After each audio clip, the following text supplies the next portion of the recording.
Start na ta. To God be the glory. Happy Mother's Day. Sa tanan nga nananaw karon, mayong buntag kaninyong tanan. O Happy Mother's Day. Sa tanan nga mga inahan. Tanan pong mga anak na nagmahal silang inahan. Amo po mong pasidunggan. Amo pong daigo ng inyong kaayong nga inahan. Happy Mother's Day. Ang tanang kanasuran nga imong gibuhat, muduol ug muyokbo kanimo. Daigo nila ang imong pagkagamhanan, ang Ginoo. Kay ikaw ra ang gamhanan ug makahimog mga butang. Katingalahan, ikaw ra gayud. O Ginoo, tudloy ako sa mga buot mong ipabuhat kanako. Ug tumanon ko gayud ang imong sugo. Bukusa ang akong kasing-kasing sa pag-alagad kanimo. Pasalamatan ko ikaw sa tibuok kong kasing-kasing.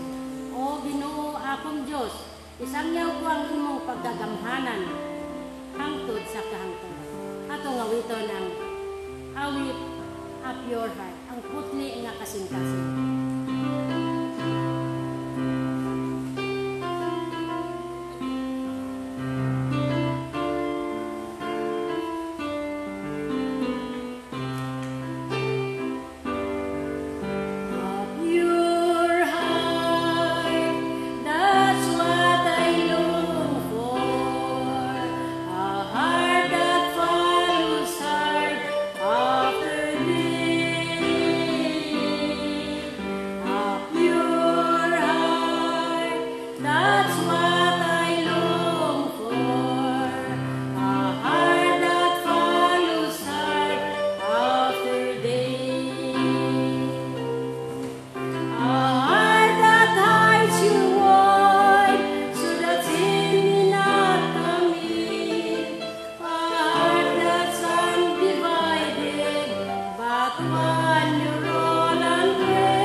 Among balaan o gamhanan nga Diyos, ania kami aron sa pagsimba kanimo. Busa pa sa iloa kami sa among mga sala, pinaagi sa hunahuna, sa pulong ug sa buhat. Dawatang among pagsimba, among mga pag-ampo o mga alawiton sa pagdaig kanimo. Panalangini ang tanan nga niya miduyog sa pagsimba karon. Duhugi ang mga alawiton nga among ihalad kanimo. O bisan pa ang nananaw karon ang nagsubay sa ining live stream among pag-ampo Lord nga sila usab imong punon sa pinilo-pilo nga panalangin ngadto kanila. Asa man sila karon dapit dinhi sa kalibutan naminaw kanamo among pag-ampo nga ikaw gayud amhan ang magahatag sa tinubdan nga walay pagsukod nga panalangin ngadto sa tanan nga naminaw karon. O Lord, ang itugyan ang tanan diha kanimo sa ngalan ni Jesus nga among manuluwas. Amen. Ato nga wito ng Thou art worthy. Siya gyud ang angayan sa tanan akong pasidunggan siya ang tanan alang kanato ug sa atong kinabuhi ato siyang pasidunggan kay siya gayon ang tadiya kanato ato mawito na ang daw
dalaygo ng Diyos o pasalamatan ta sa iyang kaayo nga iyang gihimo sa atong kinabuhi.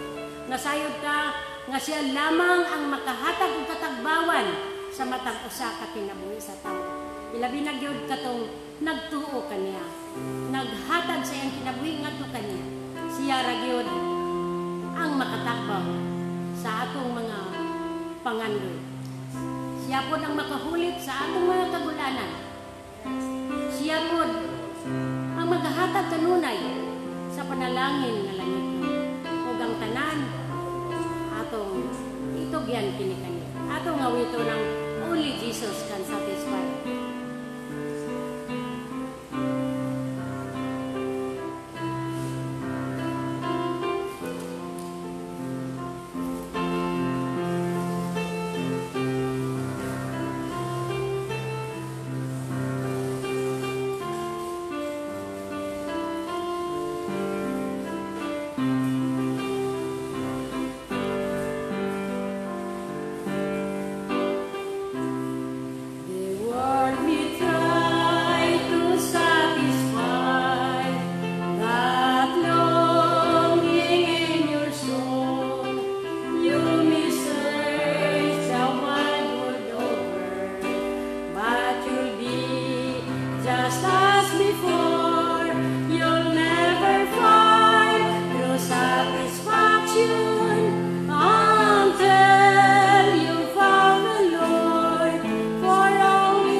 Change your heart and make you whole.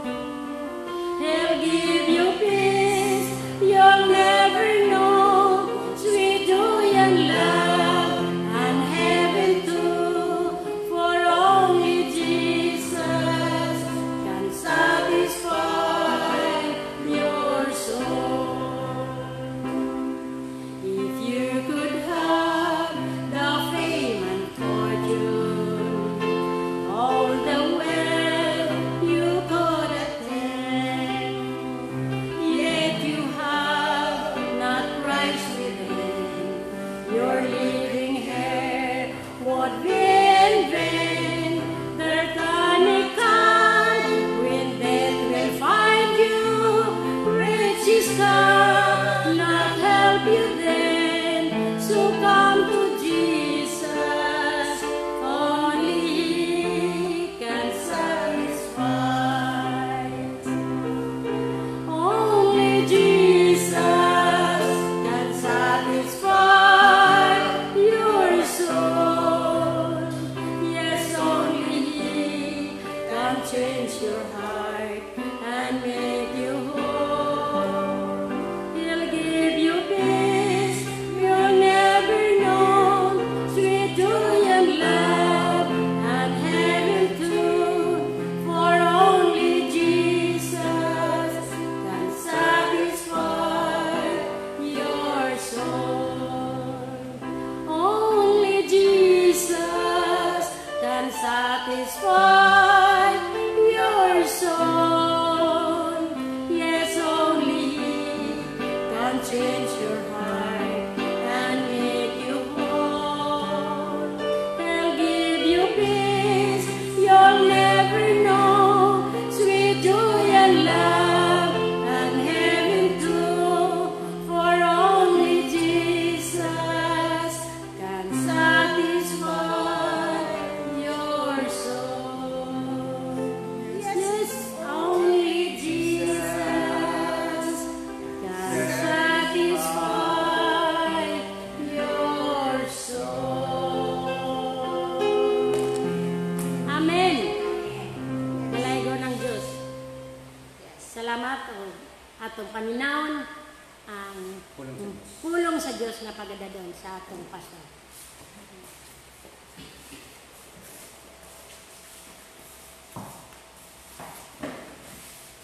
Pagkanindot, sawit, only Jesus can satisfy our soul. And that is why, despite all the threats of COVID-19, we can continue to praise God, worship God, pray to Him, and everything that we want to do as our privilege as believers in the Lord. Why? Because Jesus Christ is omnipresent. He is omniscient, He is omnipotent and immutable, and therefore we can worship Him anywhere, whether inside the church, in our homes, in the rooms we are now in. We can listen to Him, we can worship Him, and we can pray to Him. Amen. Dalaygo ng Dios. So karon kita nga mabito sa Dios, bisan tudog na ikakulba sa itong kinabi tungod sa COVID-19, but we are assured of divine security, as our previous messages here assured us that God is always with us. God will never leave us and forsake us. O karon ni kabuntagon mga igsoon, upadayon ta sa atong mensahe nga makita nato sa sinulat diha sa Hebrehanon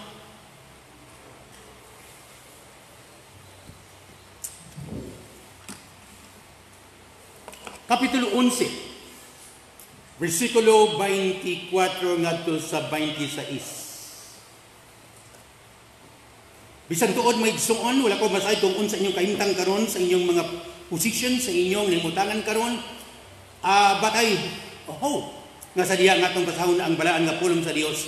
Dili man kita magatindog, isip pagyukbo niini apan ang atong kasing una-una nagayukbo sa kabalaan sa pulong sa Dios nga atong pagatun-an ug atong pagbasahon karon ning kabuntagon. So matod pa sa Hebrews 11:24 to 26. By faith, Moses, when he had grown up, refused to be known as the son of Pharaoh's daughter. He chose to be mistreated along with the people of God, rather than to enjoy the pleasures of sin for a short time. He regarded his grace for the sake of Christ as of greater value than the treasures of Egypt, because he was looking ahead to his reward.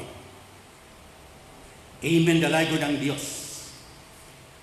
Ang Diyos makapanalangin sa pulong nga atong gibasa karon as we pray to Him. Yes, O Lord, Father, we thank you for your presence. I know that you are here with us, not only beside us, in front of us, or at our backs, but you are inside our hearts. Father, we also thank you for your word that we will study as we worship you today. We thank you, Lord, for all who are now with me in this worship service through the word. Bless them physically, mentally, materially, and most of all, spiritually. Bless, Lord, all of us with wisdom through the Holy Spirit who teaches us always, even today, Lord, as we worship you in word. I thank you, Father, for you will be guiding me as you allow me to share your message today. Father, we praise you and we thank you in Jesus' name. Amen. Amen. Dalago ng Diyos. Hebrews chapter 11 verses 24 to 26. Atong tunan karon ditas study the history of a man who extraordinarily live by faith. So to all of us who fervently desire to live by faith,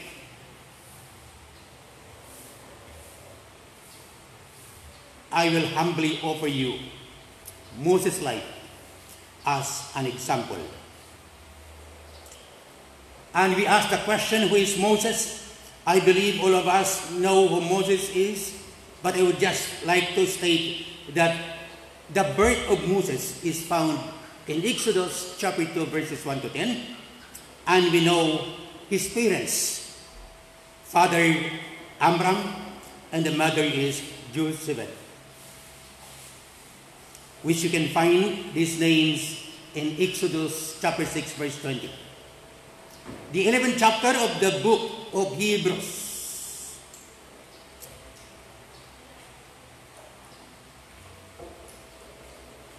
Diin atong gikuha ang atong teksto karon is a great chapter. Many fondly call this chapter as the faith chapter of the Bible. Apan tingali mangutana kamo, Pastor, ngano man nga si Moises man ang kinabuhi man ni Moises ang imong gikuha karon? How about kadtong mga great men of faith in the either part of the chapter? Like Abel, Noah, Abraham, Jacob, and so on and so forth. Why Moses? Well, I would agree that these men are also amazing in living by faith. However, I believe that today we are not called upon to offer a sacrifice like Abel. We are no longer called to build an ark like Noah. We are no longer called to go to a land which we do not know and live in tents and then afterwards asked by the Lord to offer his Isaac. And that is the patriarch Abraham. However, if we look at now the verses that we are going to study today about Moses, we will see that we can come closer to his experience in serving the Lord or obeying the Lord. So the life of Moses comes nearer to us. It seems to operate in a way more familiar to our own experience. And for this reason, I am convinced that Hebrews 11:24 to 26 deserves more than an ordinary consideration. So, brothers and sisters in the Lord, I shall now try to show the greatness of the things Moses did and the principle on which he did them by studying our texts. So, usbo nato ang atong teksto. Lagingon, ang atong teksto tungod sa pagtuo si Moises sa dako na siya. Midumili nga tawagong anak sa babaeng anak sa Paraon. Gipalabi niya ang pag-antos uban sa katawan sa Dios kay sa pagpahibulos sa sala, sulod sa mubong panahon. Naguna-una siya nga ang pag-antos sa mga pagyubit tungod sa Mesiyas, labi pang bililhon, kaysa na sa tanang bahandi sa Ehipto, tungod kay gilantaw niya ang ganti nga badawat niya. Amen, dalaygon ng Diyos. O kiniya ang passage, the 3 verses that we are going to study today. O from this passage, we will learn that Moses gave up and refused important things, and he chose the seemingly uncomfortable things in the human life, and the principle which motivated Moses to do what he did. So there are 3 things that we have to study today: what Moses gave up and refused, what Moses chose, and the principle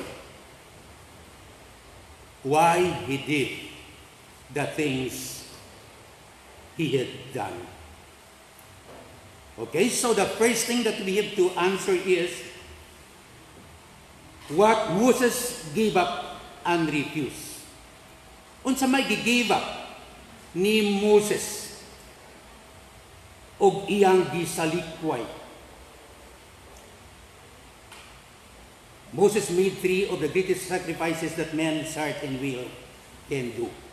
Atong tanawon magsuon nga ang iyang gisalikway o ang iyang gi-give up o iyang gidumilian mga butang nga dili sayon. So unsa man kini mga butang nga? First, Moses gave up rank and greatness. Moses gave up rank and greatness. Gisalikway niya ang posisyon diha sa palasyo sa Paraon o ang kabantog. So makita nato sa verse 24, si Moises sa dako na siya midumili nga tawagong anak sa babaeng anak sa Paraon. Unsa may unod ni ining mga pulunga bahin sa kinabuhi ni Moses? What is involved here? Unsay nilang bigit ni ini? Unsay mawala ni Moises sa iyang paggiba o pag-refuse sa posisyon o sa kabantog? Moses gave up rank and greatness. Posisyon o kabantog, rank and greatness, dili kini mga yanong mga butang. Observe our Philippine politics. There are many people who can even afford to kill his brother just for the sake of running an election posts. O daghanan ang mogasto o salapit aron lang mahimo nga inila, mahimo nga perhaps congressman, senador, or even vice president or president. Why? Because men always dream of rank and greatness. Another is, if history is correct, ang anak sa Paraon walay lain. Pharaoh's daughter is the only daughter of the Pharaoh. So meaning to say that if Moses had not refused and gave up rank and greatness, then he might have been a king of Egypt. But Moses did not have them. He turned his back upon them. He refused them. He gave them up What a difficult decision. Mga igsoon, dili sayon ang desisyon. Ikaduha, he refused worldly pleasures. Midumili sa kalibutanong kalipay si Moises. Wow, talagsaon. Talagsaon ang kinabuhi ni Moises. Matod pa sa balaan nga pulang sa verse 25b sa itong teksto, kay agipalabi niya nga makig-uban sa mga katawan sa Dios nga sinalikway kaysa pagpahibulos sa sala sa mubong panahon. Nining panahona, unsay panglantaw sa katawhan sa sala? Is it bad or good? Or shall we say, we use the term in the text. Unsay panglantaw sa katawhan sa gitawag of pleasures? Everybody wants pleasure of different kinds. Pleasure like going to Dakar, going to popular beaches.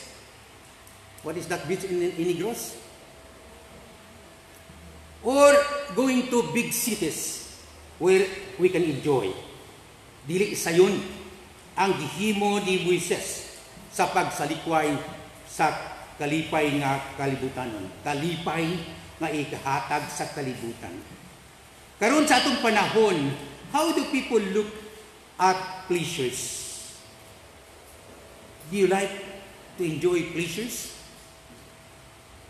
Of course. However, in our text, it is a little bit specific.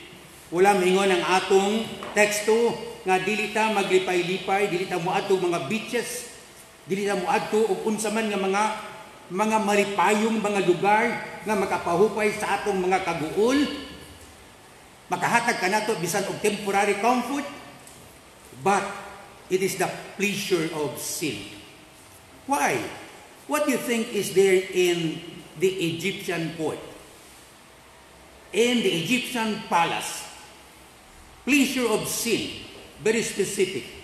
Nga kung maadto ta sa 1 John chapter 2 verse 16, this involves three things: lusts of the flesh, lust of the eyes, and the pride of life. Na kining tulo diha sa usa ka gingharian. Na kining tulo sa usa ka tawo nga magkinabuhi diha sa ranggo ug kabantog.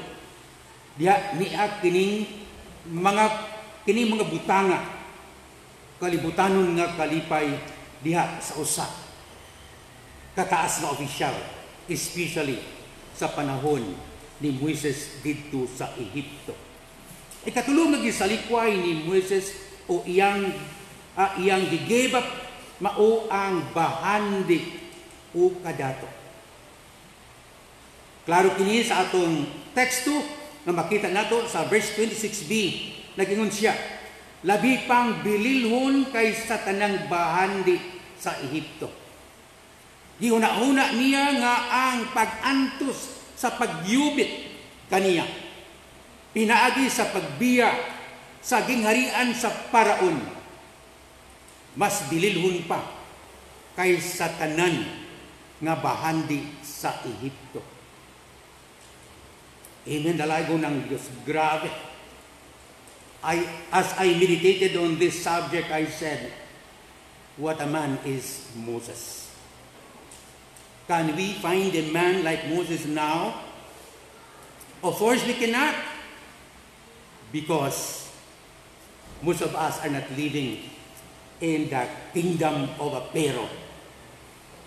However, we can learn much from this as we go on, mga igsuon. The treasures of Egypt is an expression that seems to tell of boundless wealth Moses might have enjoyed. Can one estimate the value of the riches and treasures of Egypt? Na abay makakwinta, makasuma sa kadato ug sa bahandi sa Ehipto? I would say that the treasures of Egypt is a mighty fortune for a man, and very seldom can we find a man like Moses who refused these riches. Why can I say that Egypt was rich? Because aduna pay mga testigo karon sa kadato sa Egypt. Kadtong nakaadto na sa Israel o nakaadto sa Egypt, misulti sila nga ang mga ebidensya sa kadato sa Egypt nagabarog paghihapon nga mao ang mga pyramids, mga obelisks, mga temples, mga templo, mga statues na dili sa nang pagbuhat are still standing in the land of Egypt. Centuries have passed. Thousands or many centuries have passed. And I really venture to say that during the time of Moses, Egypt was an inviting and pleasurable city for man to enjoy. However, Moses refused the riches. He left the court of Pharaoh. Wala niya ilang nga siya manununod kay siya gi-adapt man sa anak sa paraon o diri sa possibility nga siya mahimong hari o diha sa kingharian ma-enjoy niya ang tanan nga kalipay nining kalibutan o maangko niya ang dililalim nga kadato. However, Moses refused. I cannot imagine what is going on in the mind and heart of Moses. Why? Because today we acknowledge the power of money. Without money, you cannot go into politics. Without money, you cannot enjoy the so-called best things of the world. So the question now, this morning, for all of us, including myself, can we give up riches for the sake of Christ? Pwede ba nga atong i-give up ang kadato o bahandi alang kang Kristo? Can we give up rank and greatness for Christ? Can we give up pleasures of sin for Christ? This is a very material question for every believer. So such were the things Moses refused: rank and greatness, pleasure and riches. Wonderful refusals. He deliberately refused them without any coercion. He was not obliged. Can we do it? Refuse and give them up for Jesus? The answer is yours. And you answer these questions before the Lord, before our holy God. So we now go on to the next. What Moses chose? Unsa may gipili ni Moises? Okay. His choices are so wonderful as his refusals. He chose 3 things which most of us will never choose. Nga naman, ang gipili ni Moises na sayod ko, nga I do not know na out of 1 million na usang pili siyang gipili. Unsa man di ayang gipili, matod pa sa atong text 2, ang una ning gipili, Jesus, suffering and affliction. Gipili niya ang pag-antos o ang kasakitan. Is it easy? Siguro yung uban moingon tinuod ka na, Pastor. Yes, it is true because it's written in the Word. And God is not a liar. God is not a man that he should lie. And this is for us to learn. So as I gisulti sa verse 25, sa Hebrews chapter 11, gipalabi niya ang pag-antos uban sa katawan sa Dios kaysa pagpahimulos sa sala sulod sa mubong panahon. Amen, dalago ng Dios. No? Grabe mga igsoon. Grabe. Moses left ease and comfort of Pharaoh's court and openly took part with the children of Israel. They were enslaved people. They were persecuted people, an object of distrust and hatred. And anyone who will befriend them will surely drink the cup of persecution too. So Moses had chosen this. He chose suffering and affliction. How wonderful was Moses' choice. What can you say? Is there any possibility that we can choose suffering and affliction? Again, the answer is yours, brothers and sisters in the Lord. In our case, we are willing to choose the Lord instead of the pleasures of the world. Amen? Ato bang gipili ang Diyos kaysa mga kalipay ni ining kalibutana?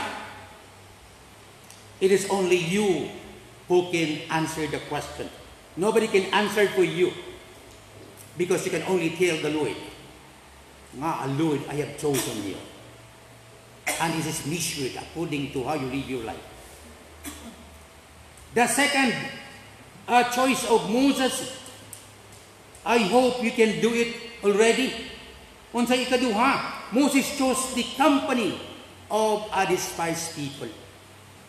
Ang gipili niya ang pagpakig-uban sa tinamay nga katawhan sa Israel. Is it easy? Mamili ganit tagkigala, no? It's always better to have a friend having four wheels. Okay? Not all. Not all, of course. So Moses chose the company of a despised people. Gipalagi niya ang pag-antos uban sa katawhan sa Dios. Gipalagi niya ang pag-antos uban sa katawhan sa Dios. He left the society of the great and wise. What is wise according to the Lord? What is wise according to the world? Among whom he had been brought up and joined himself to the children of Israel.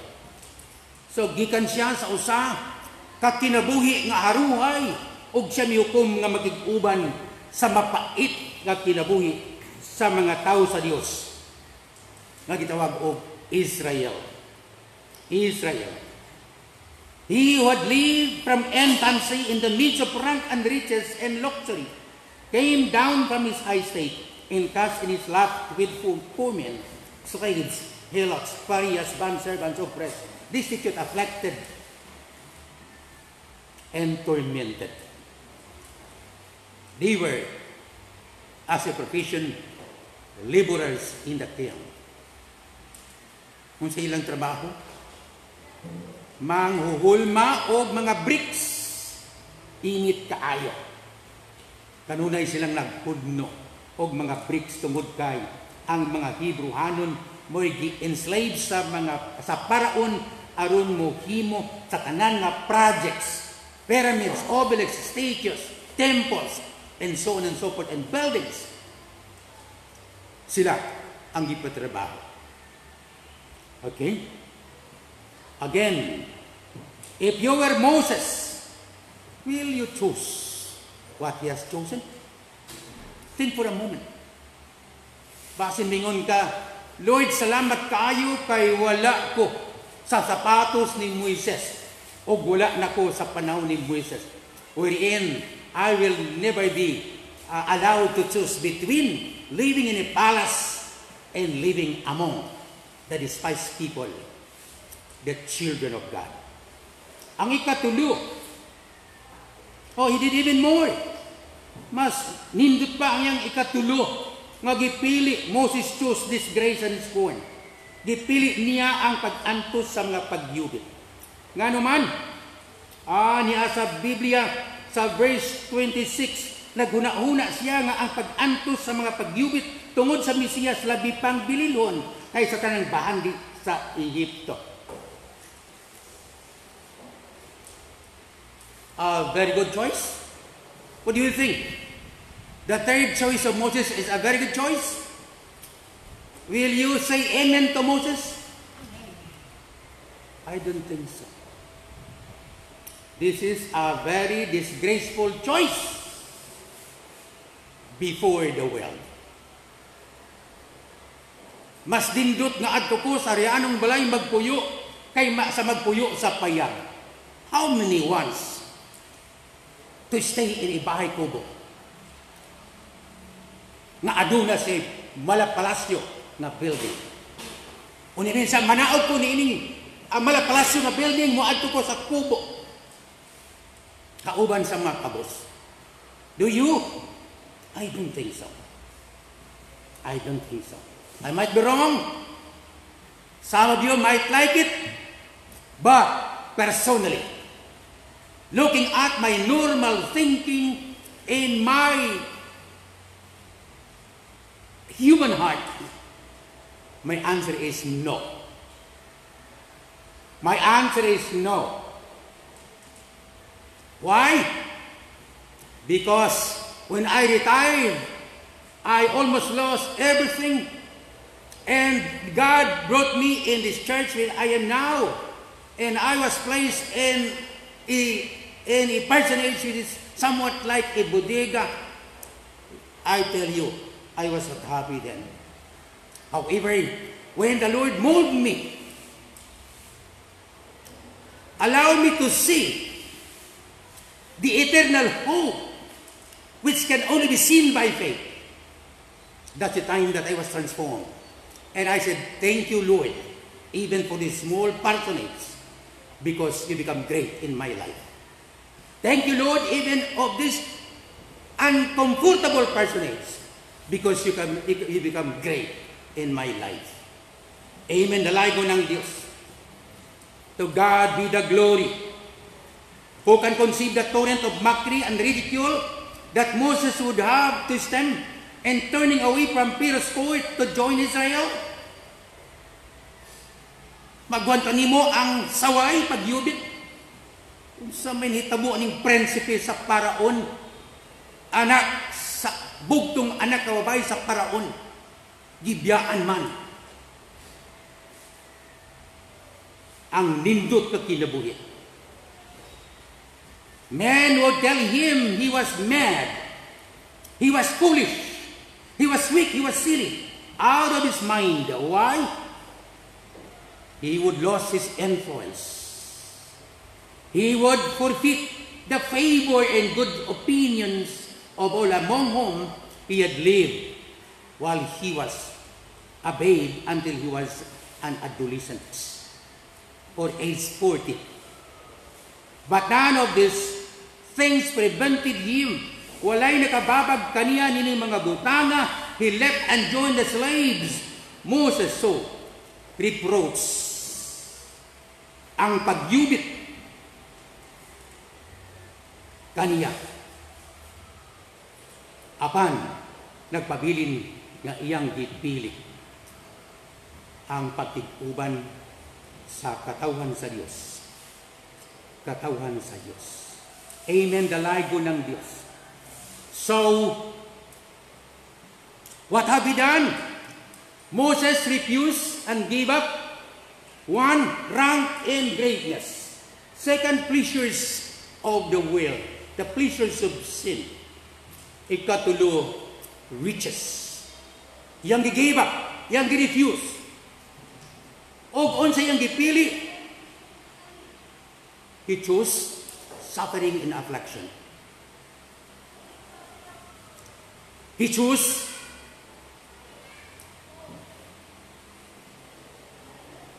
to live among God's people nga dinaugdao, nga sinalikway. O ang ikatulo,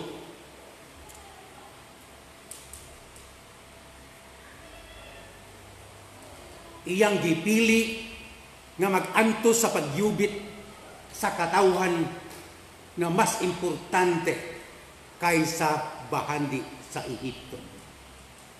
What difficult choices.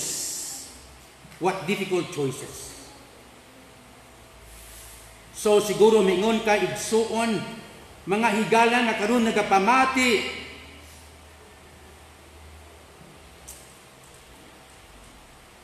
Basin pastor si Moises ignorante, walay hibang kaagan, illiterate.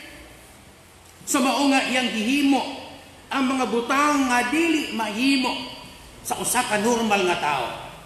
Siguro pastor si Moses abnormal nga pagkatao. But I tell you, according to Acts 7:22, Unsay gisulti sa nga pulong sa Dios. Ang Acts 7:22 nagaingon gitudluan si Moises sa tanang kaalam sa mga Ehiptohanon. Dili siya ignorante. Gitudluan siya sa tanang kaalam sa mga Ehiptohanon. So dili siya illiterate. Nahimo siyang bantugan sa pulong o sa buhat. Bantugan sa pulong because he always stood by his word. Dili siya mulitok og pulong nga dili niya mahimo.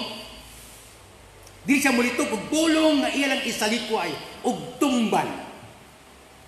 That's why he became bantugan sa pulong ug sa buhat. All that Moses did, he did them of his own free choice. Voluntaryo ang iyang pagpili ni ini diha sa iyang kasing-kasing, walay complain, malipayon siya nga mihimo niini. Thus his choices were as wonderful as his refusals. Give it a chance. Are we willing to do what Moses did? It's not easy. But God wants us to do them. So makaingon ta may igsoon sa may prinsipyo nga nag-aghat kang Moises nga himuon kaning tanan. I know he was powerful. He was considered the son of Pharaoh's daughter, so nobody can threaten him. So unsa may prinsipyo. To refuse that which is generally called good, to choose that which is commonly called evil, is not the way of the world. It is not the way of a man. It is not the way of a man. Kinahanglan kini siya og explanation. So atong tan-ahon pag-usab atong teksto, unsa may explanation ni ining gihimo ni Moises? I think you can guess. If you were reading that text, you can answer na. No? Unsa man? Sa verse 24, tungod sa pagtuo, si Moises sa dako na siyang midumili sa nga tawgong anak sa babaeng anak sa Paraon. Gipalabi niya ang pag-antos uban sa katawhan sa Dios kay sa pagpahimulo sa sala sa mubong panahon. Naguna-una siya nga ang pag-antos sa mga pagyudit tungod sa Mesiyas. Labi pang gilidhon kay sa tanang bandi sa Egipto. Tungod kay gilantaw niya ang ganti nga madawat niya. Unsay prinsipyo? Very familiar. Faith. Pagtuo. And I ask, aduna ka ba'y pagtuo? Amen. Dalayo ng Diyos. I don't want to say nga wala kay pagtuo sa Diyos. Kitang tanan. Adunay pagtuo sa Diyos. But what is the difference between our faith and Moses' faith? Aduna ba'y kalainan? Okay. I have faith. Moses had faith. And faith of Moses was the mainspring of his wonderful conduct. Dili pinasobay sa filosofiya sa kalibutan ang iyang pagkinabuhi, ang iyang pagpili, o ang pag-refuse o pag-give up sa mga butang na iyang gi-give up o iyang gipili. Kung dili, it is based on faith. Pagtuo sa buhay nga Diyos. Matud pa diri sa verse 26, nag-ingon siya, naguna-una siya, nga ang pag-antos sa mga pagyubit tungod sa Mesiyas labi pang dililhon kay sa tanang bahandi sa Egypto. Pag-antos sa mga pagyubit tungod kinsay Mesiyas kang Kristo labi pang dililhon kay sa tanang bahandi sa Egypto. Ngano makaingon sa niini? Kay nagtuo siya kang Kristo. He believes that Christ is all-sufficient. Matod pa sa alawiton kaganina, only Jesus can satisfy our soul. Si Jesus lamang ang makatagbaw, makatubag sa atong espirituhanong kaluwasan. Dili ang bahandi ning kalibutan, dili ang atong kaalam ning kalibutan o sa uban pa nga fields of learning in this world, but it is Jesus. Only Jesus can satisfy. Amen. Do we believe in that? Amen. Only Jesus can satisfy. So Moses believed in the God of Abraham, Isaac, and Jacob. He believed in the eternal God who rewards his faithful children. Amen. Dalago ng Diyos. What Moses refused and chose staggered the human imagination. What Moses refused and chose staggered human imagination. Ang gisalikway o gipili ni Moses makapalibog sa tawanong andurawan. Wala ka ba maglibog igsoon? Pasig naglibog ka. Sumato ta sa conclusion. Are you sleeping? Are you sleepy? Okay. Give me about 15 minutes for this conclusion. Apan ang ugdang pangutana mao kini pamatiyang ugdang pangutana. What has all this to do with us? Unsa mi labot nini kanato karon? Ang ubang mga tao moingon niini mangutana niini. We do not live in Egypt. Wala na kami magpuyo sa Ehipto. Gilumpag na ang Ehipto. Ang Ehipto karon dili na ang Ehipto sa panahon ni Moises. We are not enslaved by anyone. Dili kami mga ulipo ni bisan kinsa. We are not Israelites. Dili kami mga Israelitas. We have no rank and greatness to give up. Amen. Dalago ng Diyos. Mayo kay naibalo ka igsoon nga wala kay rank and greatness to give up. O katong minsay karon paminaw at pag-ayo. Our Savior, the Lord Jesus Christ, is asking you to give up and refuse these silly little things that hinder us to believe, follow, and serve the Lord. Dili na kinanglan nga mga palasyo nga mong give up, dili dakong bahandi, dili kalipay nga kalibutanon, kung dili kaning ginagmay nga mga butang nga mong lubabag ka nato sa pagsimba sa buhay nga Diyos. Can we give them up? These little things? So kung mo kini ang imong huna-huna, allow me to elaborate about the faith of Moses. On the basis of the faith of Moses, ang una nga punto nga akong ipaambit kanato, if you want to possess eternal hope, paglaom nga walay katapusan, choose Moses' choice. What is it?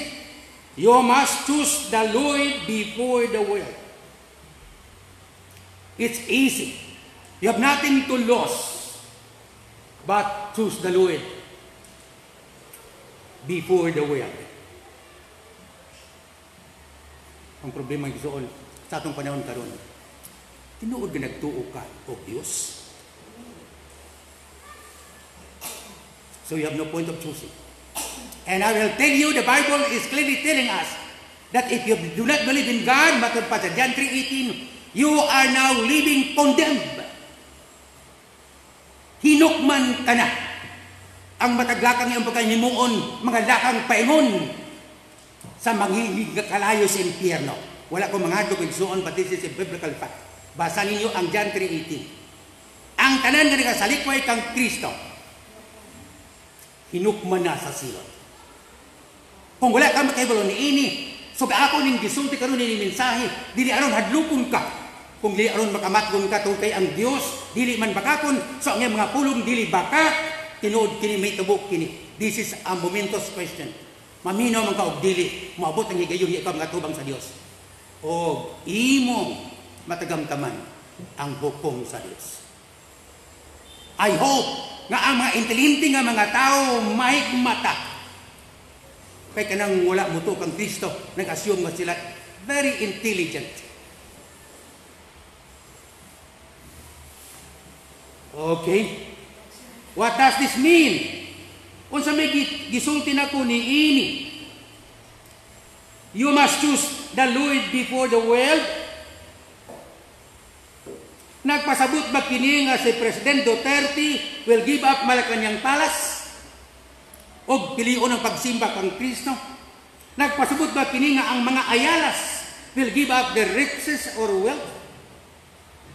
O ba nagpasabot sa choosing the Lord before the world? Nga atong pilion ang Ginoo kaysa kalibutan?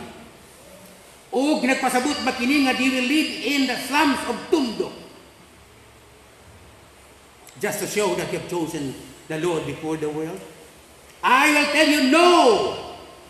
Let no man fancy that I mean this, or the message mean this. No! My brothers and sisters in the Lord, my friends, the Apostle John in 1 John 2:15-17 explains these poets. Unsa gisulti sa 1 John chapter 2:15-17, do not love the world or anything in the world. If anyone loves the world, the love of the Father is not in him. For everything in the world, the lust of the flesh, the lust of the eyes, and the pride of life comes not from the Father, but from the world. The world and its desires pass away, but whoever does the will of God lives forever. So, ang giingon lang, kung naakay kadato, kung naaka sa dako nga posisyon, presidente man ka, senador man ka, congressman man ka, ayaw buhii ang imong posisyon, ayaw biyahe mong kadato. Because we have Jesus already. Love the Lord more than your wealth. Love the Lord more than your position. Love the Lord more than your wife. Love the Lord more than your husband. Love the Lord more than your children. Love the Lord more than anything else in this world. Bukada ang gisulti ni Jesus. These are the words of Jesus nga makita nato sa Luke 14:25-33. Nga nag-ingon siya, our love for anyone, parents, wife, children, and so on and so forth, and everything in this world is hatred in comparison to our love for the Lord. I hope you're familiar with Luke 14:25-27. Ikaduha nga punto nga akong i-share karon ning kabuntagon na si conclusion, nothing will ever enable you to choose the Lord before the world except faith in God through Jesus Christ. Wala gyud bisan unsa nga makapapili kanimo sa Ginoo instead na piliyon ng kalibutan gawas sa pagtuo sa Dios pinaagi kang Kristo Jesus. Wala. Kung karon ikaw dili gusto nga magkinawi diha sa gahom o kabubuton sa Ginoo, it is because wala kay pagtuo. You have no faith. You have no faith. Okay, pagtuo. I will refer you to John chapter 6, 28 and 29. Please read. John chapter 6, verses 28 to 29. Ikatulog. The true reason why so many are worldly and ungodly today is that they have no faith in Jesus Christ. There is only one reason ngano ang mga tao kaning tanin kalibutan na dili Diyos nun.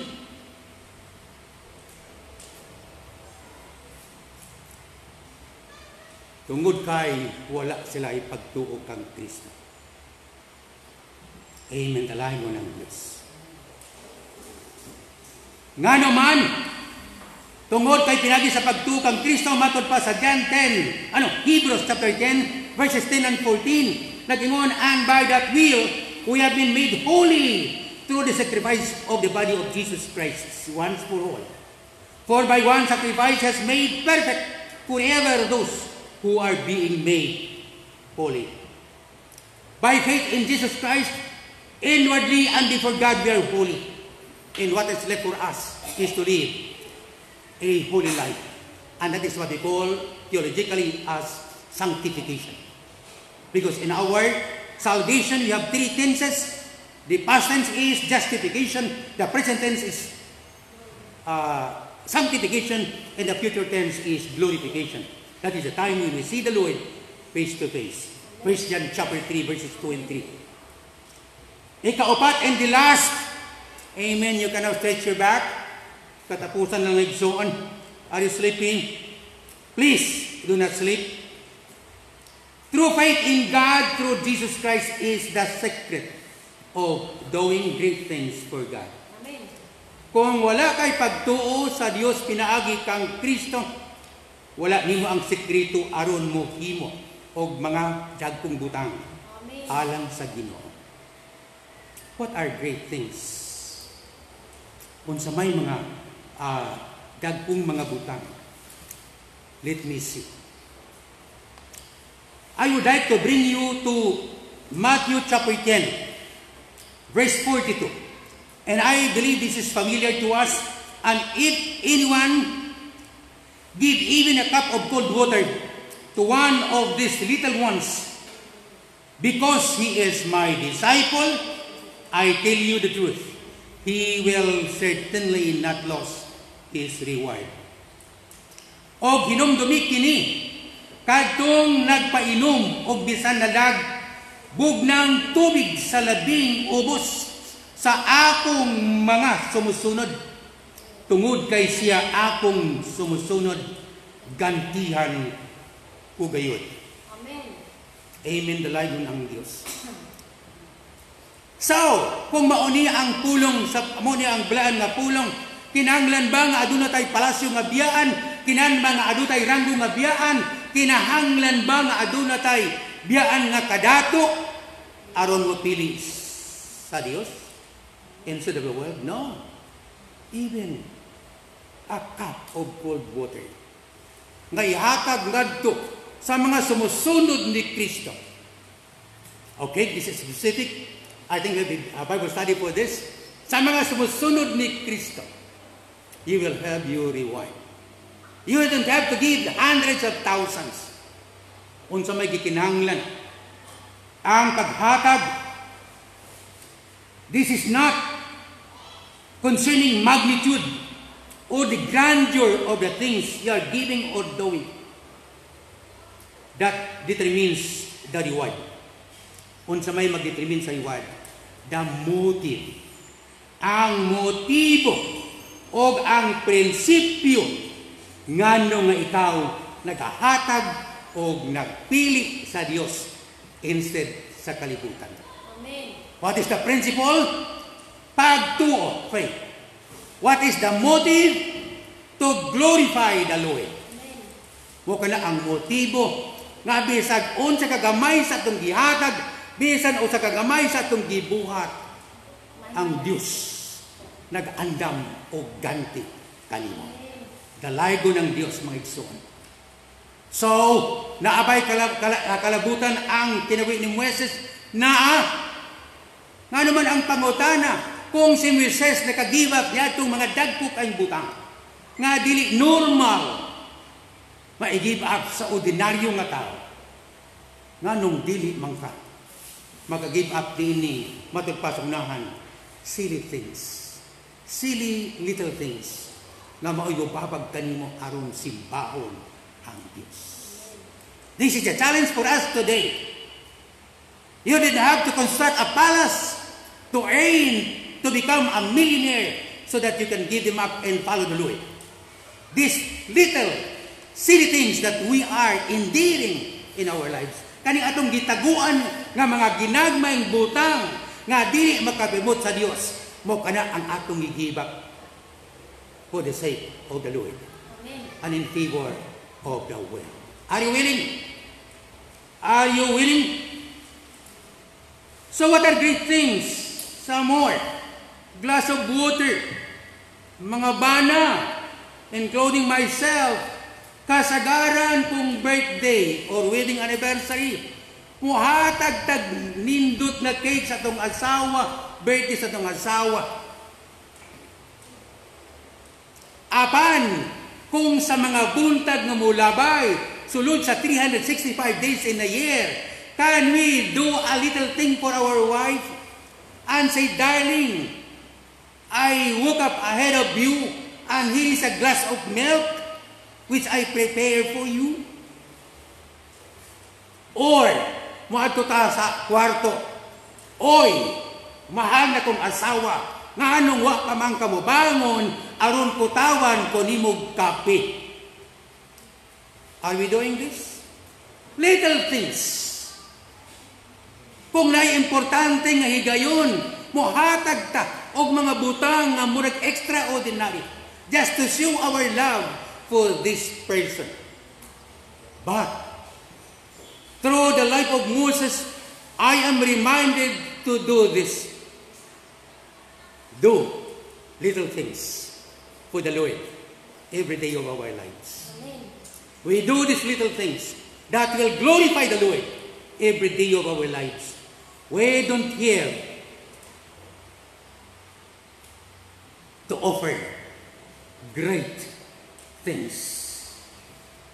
So, mingon sila mga pastor, ang akong nahibaluan nga kani mga tawana are doing great things in the Lord.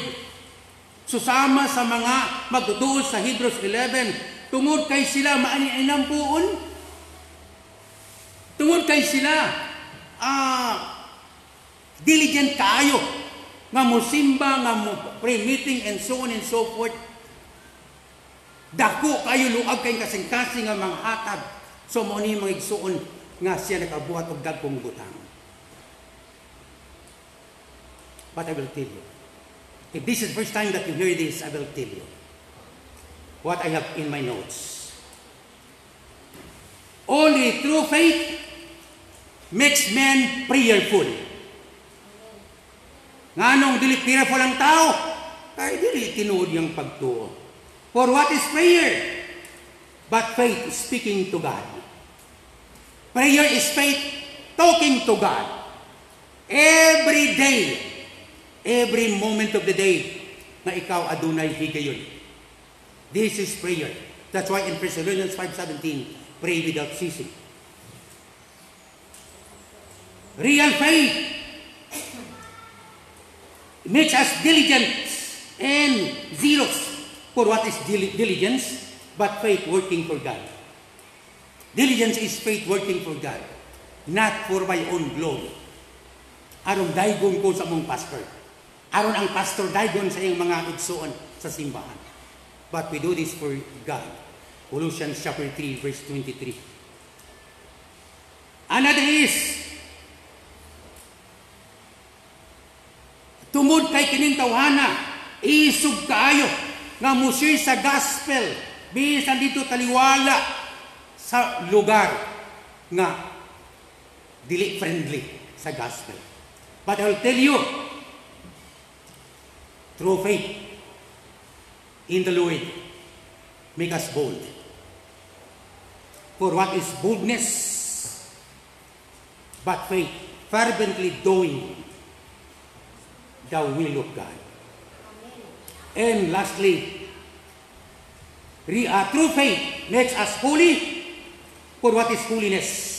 But faith, cleansing our lives in the fear of the Lord and delight in the word of the Lord.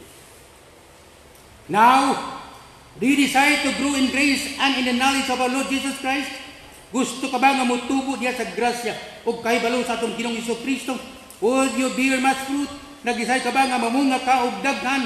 Would you be eminently holy and useful? Would you be shining as stars in the universe? Philippians 2:15. Would you be like Moses? Gusto ba ka nga sundugon si Moises? Make it as clear as noonday that you have chosen the Lord before the Lord. Meaning to say, you have the faith, the true faith of Moses. Then if that is the desire of your heart, you have chosen what Moses had chosen and refused and gave up what Moses had gave up, then cry to the Lord Jesus Christ as disciples did when Christ was still here on earth. They said, Lord, increase our faith. Faith is the roots of a real Christian's character and conduct. He that believeth shall not only be saved, but shall never thirst, shall overcome, shall be secured, shall walk firmly on the troubled waters of this world. ang COVID-19, dili niya makapahina kanato, dili niya makapaluya kung dili makahimog kini nga kusgan tungod kay matod pa sa 2 Corinthians 12:9, tungod sa atong kahuyang mahingpit ang gahom ni Kristo. Okay? And shall we do great works for God's glory? For God's glory? Like the men of faith in Hebrews 11, begin to act your faith now. Act on your faith.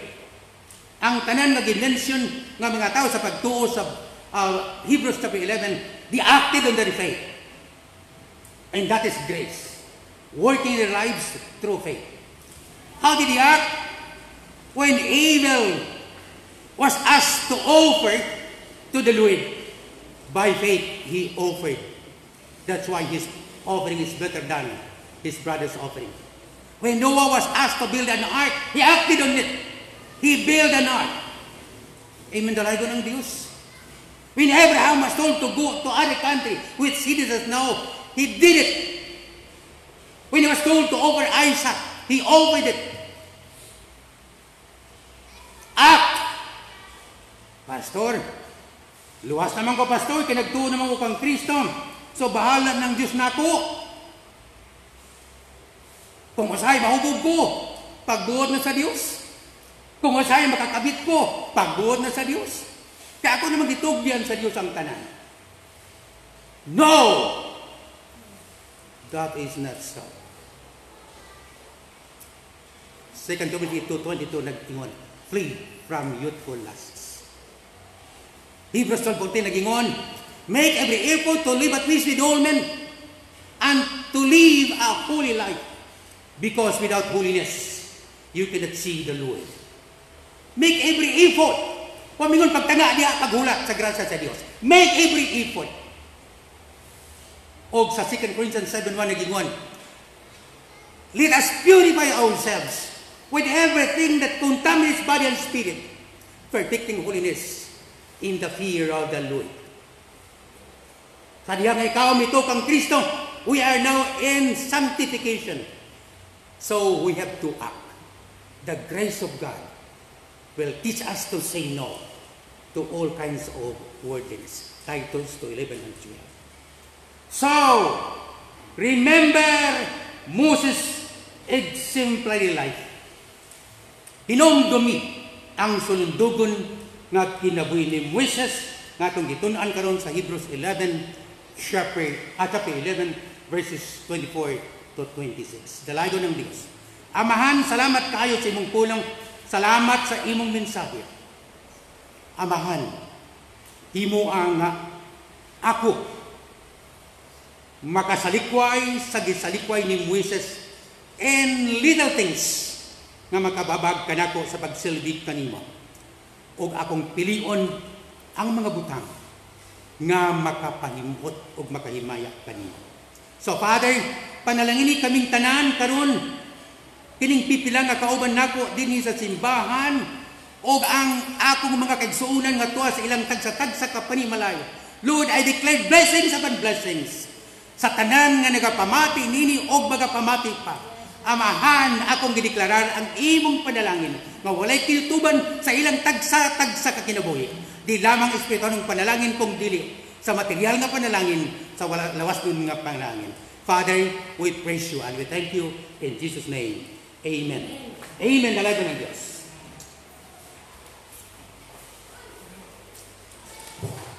Amen. Napanalanginan ba ang tanan? Ang tanan nga naminaw karon, ang tanan nga sa ilang panimalay, ang pagampo nga ang panalangin sa Ginoo, mag-aabot ka ninyo, pinilok-pilo ang mga panalangin.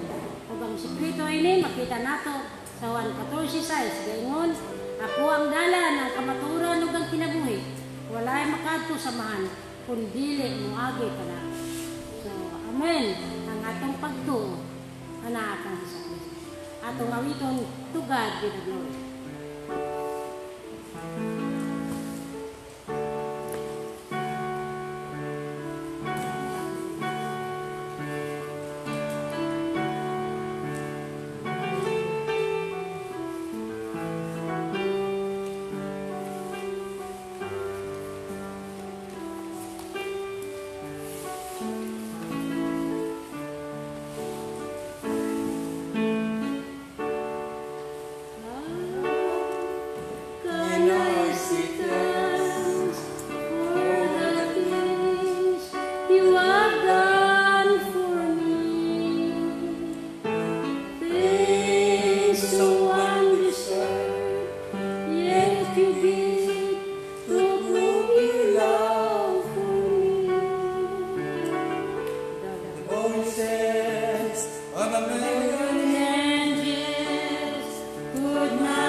And may the love of God and the grace of our Lord Jesus Christ and the fellowship of the Holy Spirit be with us all, now and forevermore.